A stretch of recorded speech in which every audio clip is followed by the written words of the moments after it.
Greetings, I'm Steve and I'll be providing another lesson on functional language. In this lesson we're going to discuss how to answer questions that ask for the advantages and disadvantages of a certain topic. Discussing the advantages and disadvantages of a certain topic is another task in the speaking test. Questions often ask for either the advantages or disadvantages of a subject, but they may also ask for both.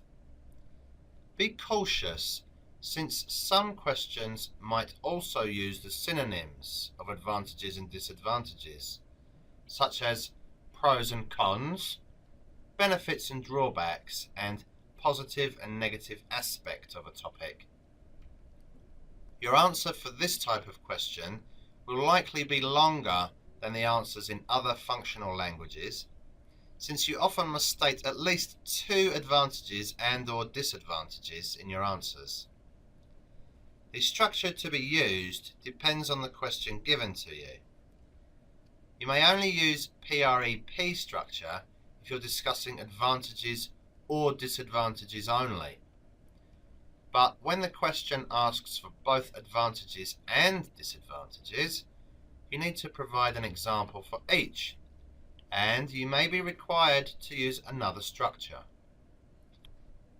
You may already be familiar with the PREP structure, so that's what we'll be discussing first. Listen to the question well to know how many advantages or disadvantages you need to mention. If the question asks for an advantage or a disadvantage, you only need to mention 1 point. But if the question says advantages or disadvantages, you need to mention at least 2 points. If you can't think of many advantages or disadvantages, tell the examiner that you can only give one advantage or disadvantage.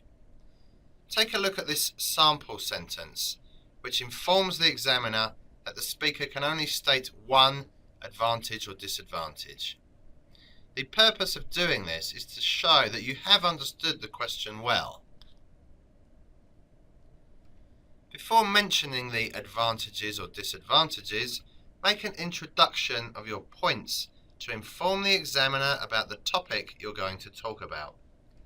Remember to paraphrase the question in your introduction.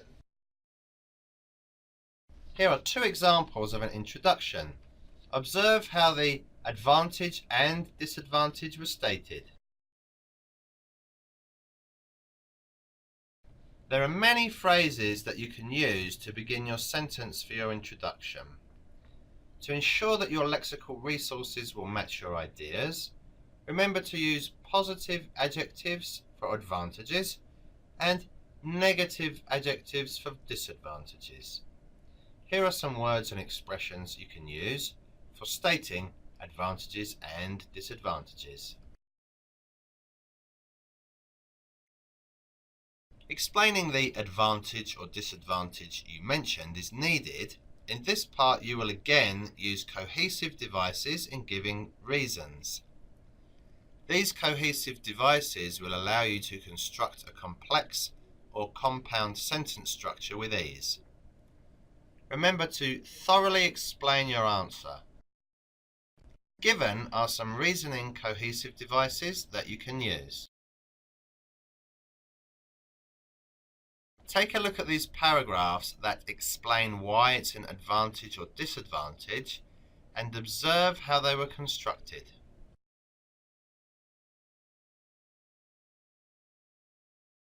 After explaining the advantage or disadvantage, you have to support your answer with an example.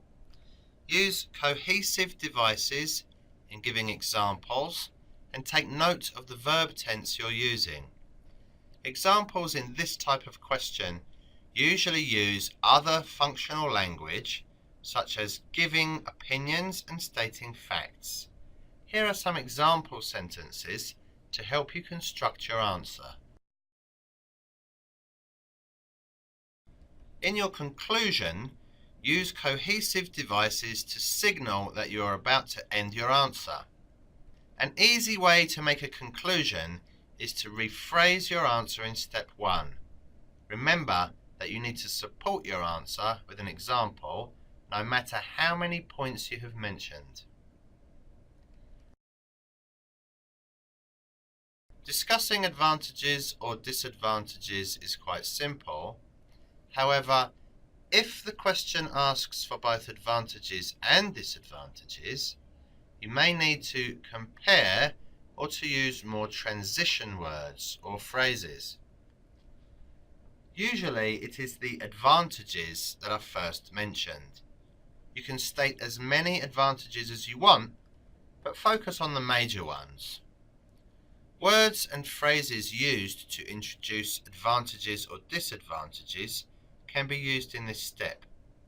A short explanation can also be included in each point you say. After mentioning the advantages, it's time to talk about the disadvantages. To do this, you must use a cohesive device that expresses the transition of ideas or opposition to the advantages mentioned. Here are some words and phrases that you can use to transition your ideas. Here's an example.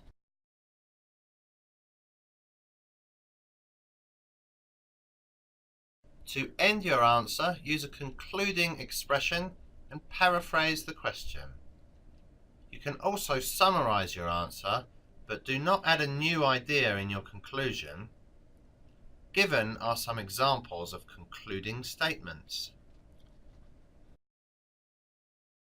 When stating an advantage or disadvantage, using the PREP structure with all the steps put together, the answer will look like this.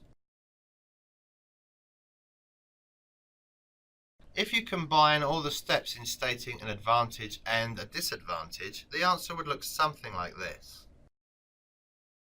Remember to stress and emphasize your points during the test.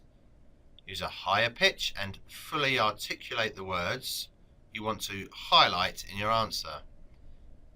For difficult questions, you may use pausing vocabulary phrases or change your speech rate to allow yourself to organize your thoughts while speaking clearly. That's it for this lesson. Make sure to practice well, and thank you for listening. Bye!